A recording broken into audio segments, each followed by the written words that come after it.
How's it going today, everybody?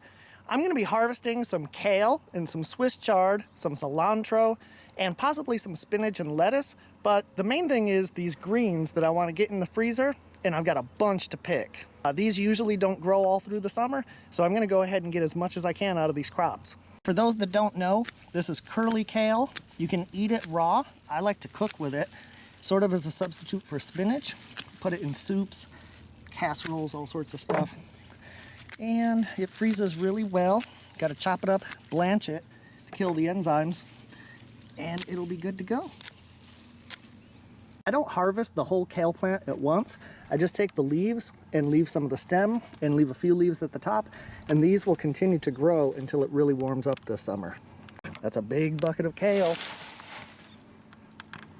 And then I fill this tub with water and give everything a real good rinse to get off any dirt, maybe some bugs.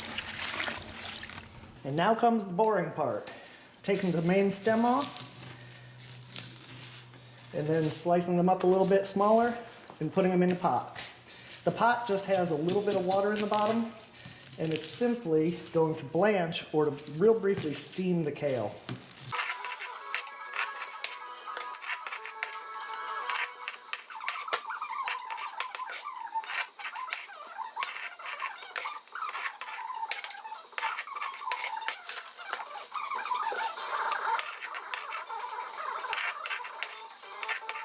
Now that I've got the kale off the stem and sliced into smaller pieces, this is a whole 9-gallon pot full of kale.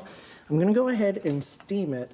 I've got a little screen at the bottom here with about a ½ inch of water. I'm going to bring it up so that it's nice and steaming, and that's called blanching. The reason that you blanch kale and other vegetables before you freeze it is to kill the enzymes that would discolor the produce and change some of the nutritional value. Look at that nice dark green color. Nothing too special about filling these bags. Just grab some after it's cooled down, stuff it in there. I'd say maybe about 10 ounces by weight.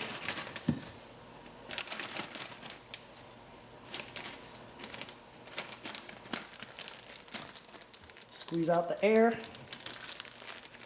then that's ready for the freezer. And now it's time to harvest some of this chard. This is Swiss chard. It's related to beets. My favorite is this variety called Bright Lights. It's got this really red stem, beautiful color. And again, you use it much like spinach, so I'm gonna pick a lot of these leaves and do the same thing that I did with the kale.